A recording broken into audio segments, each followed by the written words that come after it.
For the next tutorial, let's take a look on how to put a contact form into my WordPress page. And this is going to be way easier than you're thinking because, again, we always have plugins we can use. So let's go to the Plugins tab on our dashboard, and we're going to go up to Add a New Plugin.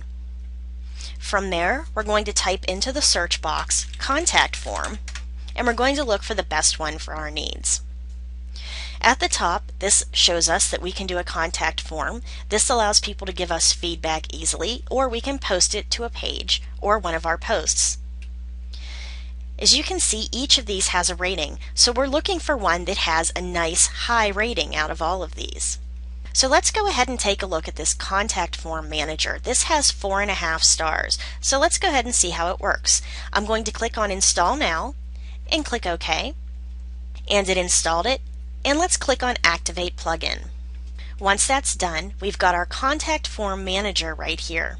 If you look here over on your dashboard now, we've got XYZ Contact, and they are the makers of the contact form manager. So let's click on that, and we can choose our settings.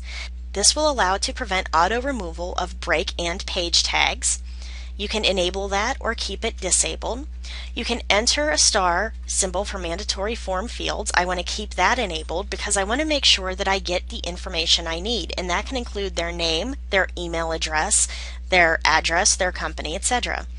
If you want to credit the link to an author, if you want to send via SMTP, if you wanted to do an SMTP debug, a pagination limit of 20 pages, but you can either put this up or down. If you want to do a CAPTCHA key, and then you can click on Update Settings. So scrolling down, you can go into SMTP settings.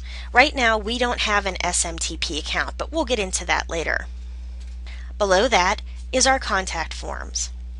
This is our first form, and we can edit it or we can delete it. Let's go ahead and edit our first form. First, let's name it, and I'm going to put Contact. It's going to ask if we want boxes that say your name, and that will be text 1, your email, email 2, subject, which will be text 3, and message body, which is text 4. And you see these are numbered as they go down the page. And then up here we have the submission, which is 5.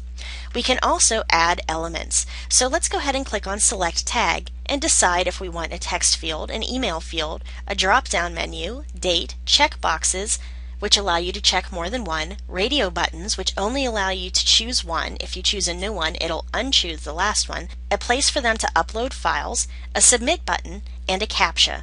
I'm going to go ahead and do a CAPTCHA because I know that spam is more likely to not be able to get through a CAPTCHA element.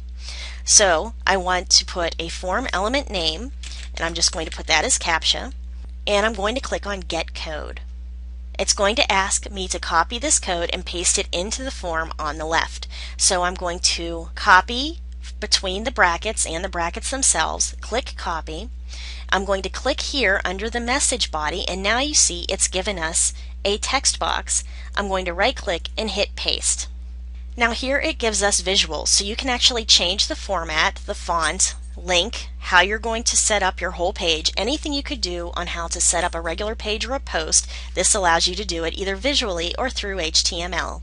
And scrolling down, it's going to ask you about the mail to site admin. Now let's say that I want to make this the admin at WordPress tutorialhub.com. You can also put a CC that it'll copy it to whatever email address you want. And then here you can see the from email, which is email-2, and up here the email-2 is their email address. The subject is text-3, which up here text-3 is the subject they'd put in, and so on.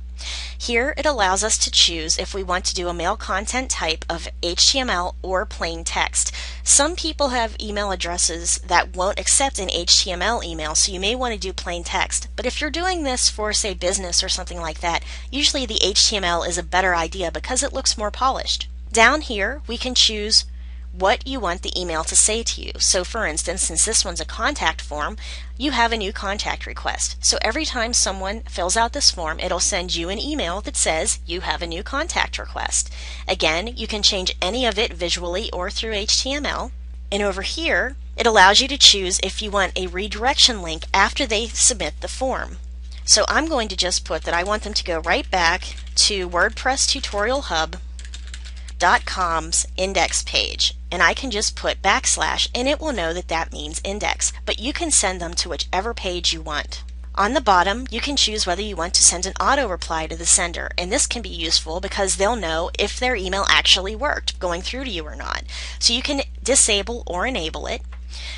This will put in the sender's email, which is your email address, your name. It will send it to the email, which is email-to, sending it back to their from. Subject is 3. Again, if you want it HTML or plain text, you can choose what you want your reply to be. You can see this is very generic. Thank you for contacting us. Your email's been received and should be processed shortly.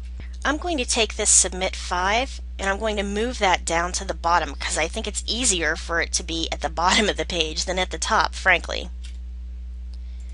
So after HTML, I'm going to scroll down and I'm going to paste it in right there. Then I'm going to go down to the bottom and click Update. Now I'm going to go to my page. I'm going to click on Contact Me, and we're just going to fill out the form below and it'll get back to us.